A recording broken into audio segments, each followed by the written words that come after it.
The global debate on tariffs has entered a new phase after a consequential decision by the United States Supreme Court. In a ruling that carries implications far beyond American borders, the court has delivered a serious constitutional setback to President Donald Trump's tariff strategy, a strategy that has shaped global trade tensions for more than a year. At the core of the judgment is a fundamental question of presidential power. The court held that emergency authority under the 1977 International Emergency Economic Powers Act, the law relied upon by the Trump administration, does not grant the president unrestricted power to impose sweeping tariffs without congressional approval. In simple terms, the decision draws a constitutional boundary. The executive branch cannot unilaterally convert emergency powers into a tool for broad-based taxation. The reasoning of the court is critical to understanding the scale of the decision. First, the statute itself contains no explicit reference to tariffs. While the law allows the president to regulate aspects of importation during national emergencies, it does not mention duties, levies, or revenue-raising trade barriers. That omission, the court determined, is legally significant. Second, historical practice worked against the administration's argument. Previous precedents invoked the same law primarily for sanctions, asset freezes, and embargoes, not for global tariff regimes affecting nearly every trading partner. Third, the court emphasized the constitutional distinction between regulatory tools and taxation. Tariffs by design generate revenue for the U.S. Treasury. Under the U.S. Constitution, the power to impose taxes rests with Congress, not solely with the President.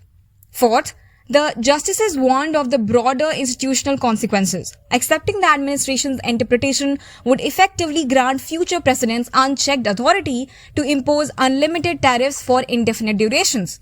A concentration of power the court found incompatible with constitutional structure. Chief Justice John Roberts summarized this limitation succinctly, observing that the authority to regulate imports does not automatically include the authority to impose tariffs. The legal defeat is particularly notable given who challenged the policy. The case was driven not by foreign governments but by American businesses and multiple US states. Among the prominent advocates was Indian origin American lawyer Neil Katyal, who argued that tariffs function as taxation measures requiring legislative authorization. His central claim that constitutional design prevents unilateral executive taxation ultimately prevailed. Globally, the implications are substantial, though not instantaneous. Trump's tariff policies had become central to his broader trade confrontations, affecting price across industries from consumer goods to electronics. Economics caution that market adjustment will not reverse overnight as companies have already modified supply chains. Yet, the constitutional message is unmistakable.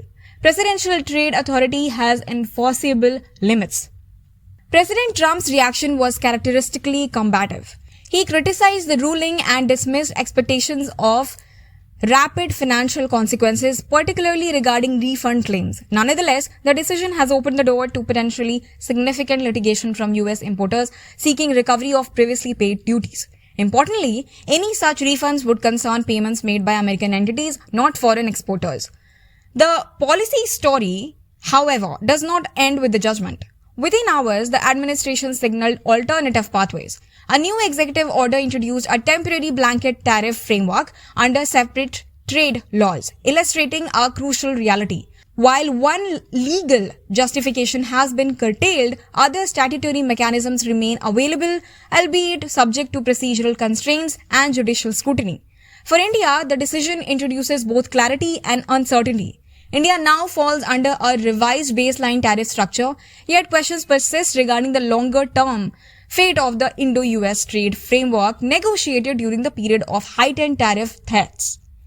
The political debate within India reflects this ambiguity. Opposition leaders have questioned whether New Delhi conceded too quickly while a decision American legal challenge was still pending. Their argument is straightforward. If earlier tariff measures lacked constitutional durability, should negotiations have proceeded differently? From a strictly legal standpoint, bilateral trade agreements differ from unilateral emergency actions, but diplomatically and economically, the optics have undeniably shifted. Refund expectations also require careful interpretation. Even if US courts eventually mandate certain repayments, there exists no automatic mechanism to reverse broader economic effects or compensate indirect costs borne by foreign businesses. The broader significance of the episode lies not merely in tariff rates but in institutional dynamics.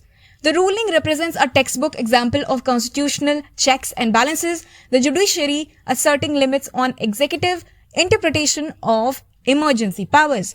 It does not eliminate trade disputes, nor does it end tariff policies, but it reshapes the permissible legal terrain. For observers worldwide, the decision reinforces an enduring principle of constitutional governance. Even the most powerful executive authority remains subject to statutory language and judicial review. And for global markets, governments, and trade partners, one conclusion is unavoidable. The rules governing economic power are once again being tested not only in political arenas but in courts of law.